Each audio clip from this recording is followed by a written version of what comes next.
YouTube, it's NowIAmNappy, and I'm back for another Tip Tuesday. Now this week we are going to be making a DIY hair tonic / hair rinse for those who have a dry and itchy scalp, or to help manage dandruff, eczema, and other forms of dermatitis that a lot of us get, especially in this dry and itchy winter time. So of course the herb we're really going to be featuring is that of Tulsi. As we know, last week we made a Tulsi and Neem oil, but a lot of people said maybe they don't want to oil their scalp that often, and this is a really nice alternative, and also alternative if you want to add some moisture to your scalp before oiling it down. Now of course I use other herbs in this, such as neem, amla, horsetail, fenugreek. Now these herbs really help to heal the hair follicle down at the root level, strengthen it, and actually help to stimulate hair growth and circulation down at the hair follicle level. So this is also a great combination to use in conjunction with the oil we did last week, or on its own by itself, okay? So let's go ahead and get to mixing. So we're going to begin our mixture with 2 tablespoons of Tulsi powder. Now, as we mentioned last week, Tulsi is the incomparable herb. As we know, it has antioxidant, anti-inflammatory, antibacterial, antiviral properties. Next, we'll be adding 1 tablespoon of neem powder. Y'all also know neem is amazing, has great benefits as well as anti-inflammatory, antibacterial, and can also fight lice and dandruff. Next up is Amla Powder. Now Amla is known to help regenerate dead hair follicles, to stimulate hair growth in those with alopecia. So add 1 tablespoon of this powder. Next up, we'll be adding 1 tablespoon of horsetail. Now horsetail is rich in silica, and silica is very key for having healthy hair growth. Next up is 1 tablespoon of Fenugreek Seeds. Now, fenugreek seeds release a mucilage that has great anti-inflammatory properties that help with dandruff, scalp irritation, and acne. It also coats the hair strand, providing a smooth and nice layer to the hair. Next, we're going to add about 2 cups of boiling hot water to this mixture. Stir and let this sit for about 8 to 10 hours. Make sure all the herbs get hydrated before you set this aside.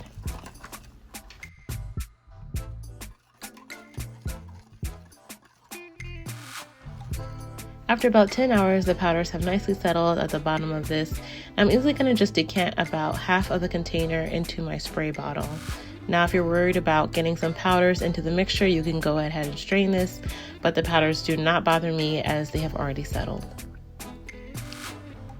Next, in this mixture, we're going to add half a tablespoon of apple cider vinegar to this.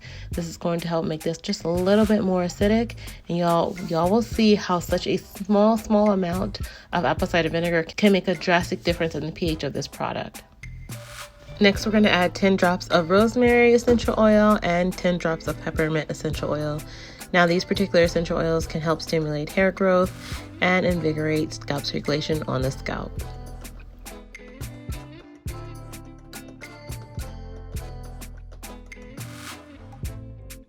Then we're going to fill the rest of this up with water and shake it up. And of course, we're going to test the pH just to prove to you guys how low the pH is with such a small amount of apple cider vinegar. We're about at pH 4, which is good for the hair follicles and for the hair shaft and scalp.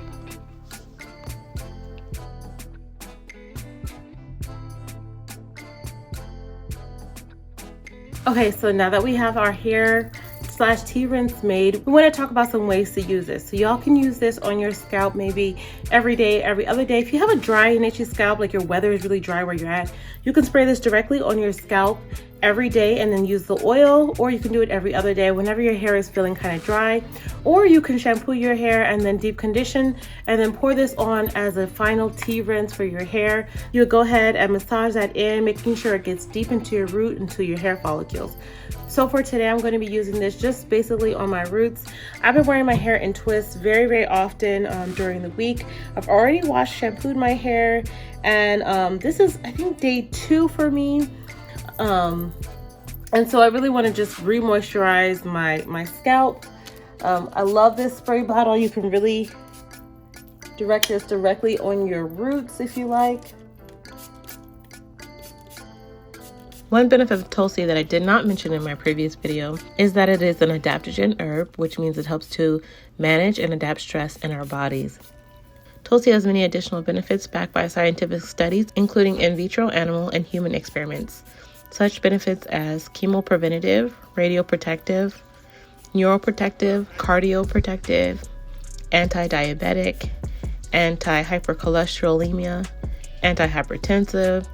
So y'all, this herb has so many things. So I recommend talking with your doctors if you want to introduce those into your diet to help with any of those issues. Now the next herb I want to talk about is Amla Powder. We haven't spoken about this herb in a little while, but Amla Powder is rich in vitamin C, which is a key antioxidant that is necessary for hair growth and helps the body to absorb both iron and collagen.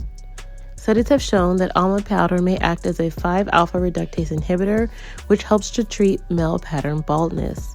Now, male pattern baldness can affect both men and women, and in the study, Amla Powder was used to stimulate hair growth, increase hair density, and length in people who had experienced alopecia. Additionally, Amla also possesses anti-cancer, chemopreventative, and radioprotective properties. So if you haven't checked out my Amla video, I definitely recommend clicking the link down below in the description box of how I've used Amla in my regimen as well. Alright, so I'm going to be sealing in the moisture with our Tulsi and Neem oil, which we made last week. I'm going to go in and massage that right onto my scalp. Now, if you guys don't know, that massaging your scalp is actually really important in increasing blood circulation to the scalp and nourishing your hair follicles. So if you do not massage your scalp, I highly recommend you do this at least 1 to 2 times a week. Preferably, I recommend doing this daily. So now I'm finished with my scalp treatment and my scalp oil. Okay, so you can use this either as a weekly DIY scalp spray, or you can use this at the end of your wash day to really nourish and hydrate your scalp after you finish shampooing and conditioning. So you guys, I highly recommend you keep this in the fridge for about 7 to 10 days. And as you approach the 7th to 10th day, and if you still have quite a bit left, I highly recommend you just pour this on your hair like a tea rinse, and then so that way you use it up and you can make another batch for yourself. If you want to add a preservative to this mixture, I highly recommend using just Optifin, not Optifin Plus. At 1% of this mixture, you can weigh it and then measure out 1% of that, and you can keep this mixture for a couple of months. I still recommend you keep it in the fridge as it's still fresh ingredients, and it also feels really good when it's nice and cool on your scalp to spray this on your scalp, especially if it's a little bit inflamed from having a dry and itchy scalp. But if you guys have any other questions, please leave them down below in the comment section. Don't forget to subscribe and share with any of your friends who may be suffering from any scalp issues. If you have any recommendations for videos that you would like to see, please leave it down in the comment section as well. That's it for this week. I'll see you next time. Bye.